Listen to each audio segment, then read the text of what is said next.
Okay, here we are. This is the second video of chapter 6. We're talking about somatic, which means body, and actually we're talking about the physical and psychological aspect of mind and body, and how the mind can cause the physical aspect to react in a certain way. This is really tied closely together. First of all, we have 100 billion neurons. And then there's connections, up to 80 connections to each neuron. And this is part of the brain, part of the mind. The mind is the working component, we might say, of the physical aspect of the brain. And looking at all of these aspects going together and then causing the body to react in a certain way. I'm ill. I'm sick. I don't feel well. I'm not mocking anyone. But what I'm visiting with you about is the power of the mind. This is just a little review. Hypochondriac is no longer in the DSM-5, but that is replaced by illness, anxiety disorder. Another aspect is this. We're talking about the high-tech world and psychological aspects of the high-tech world. And so often I'm wondering whether or not we are psychologically capable of handling the high-tech world. It's getting to be close, too. It's not there yet. The number one reason why individuals are becoming unhappy with their body, and this is in 30-year-old and younger, but the number one reason that they're becoming unhappy with their body is because they're taking selfies and they're looking at the selfies and they don't like what they see on the selfies. So we'll go ahead and we'll get a nose job, we'll get an ear job, or we'll get one of the many jobs that are available to supposedly enhance one's looks. Going on now, I find it interesting. Going on now to, we talked about Munchausen, just a little review, but now we're talking about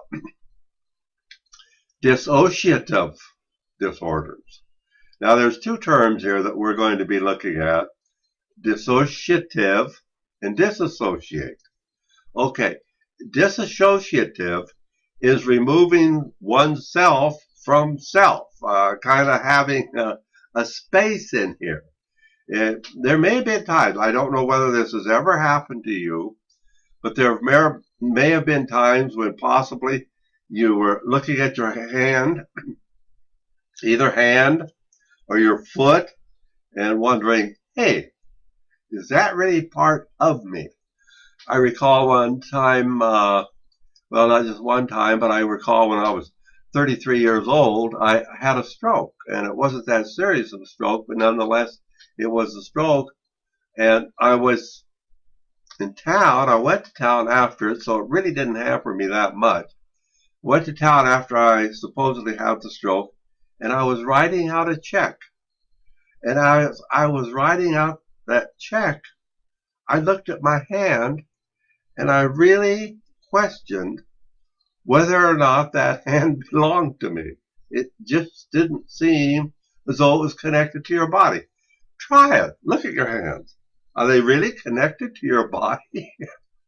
These are just some questions. Anyway, in the dissociative aspect is that one has been removed from oneself. Now, I know individuals who have visited me about sexual abuse, and they would tell me that while the act was going on, they really didn't feel as though they were part of the sexual act.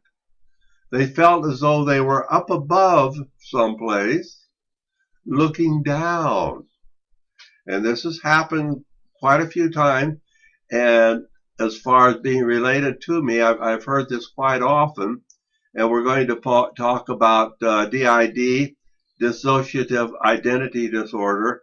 Most of the individuals who are, we'll say, I'm not going to say afflicted, but who have the been classified as having a DID, dissociative identity disorder, have been individuals who've been abused. But let's go down through these terms here.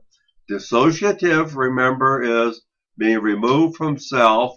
Disassociate is removing yourself from some other object. Now there's a couple of other aspects I want to look at right here. Two terms I want to look at. Depersonalization and derealization. Depersonalization, we're detaching ourselves from our thoughts, from our ideas. It's more of a mental process. Derealization, we're removing ourselves from objects.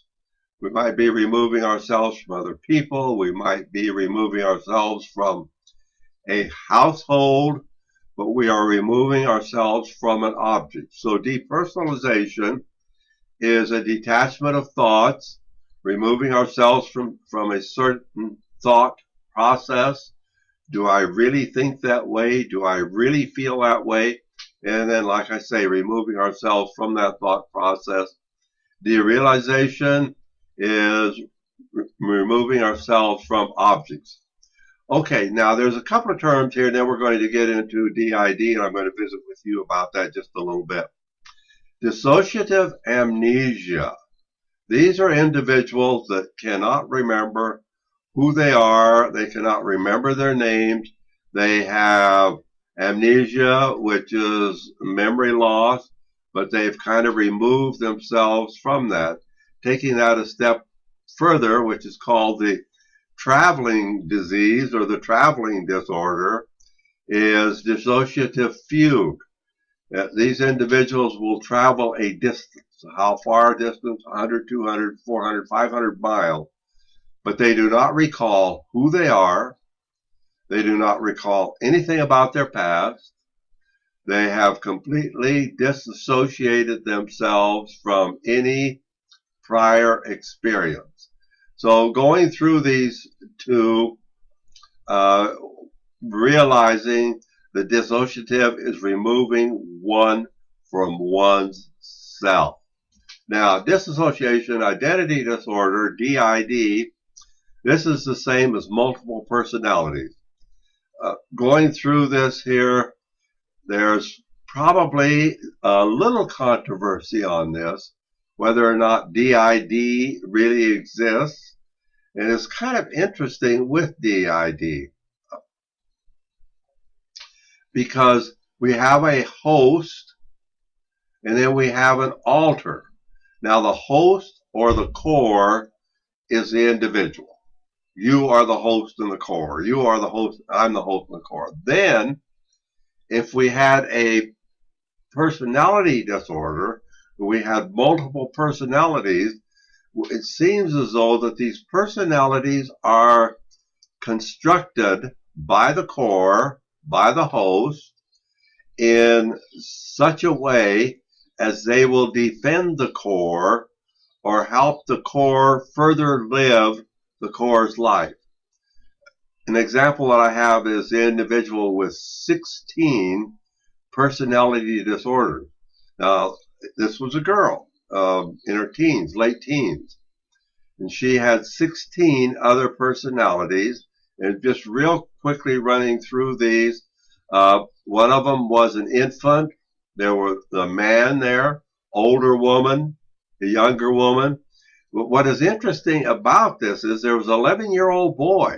I mean, this was her alter. An 11-year-old boy.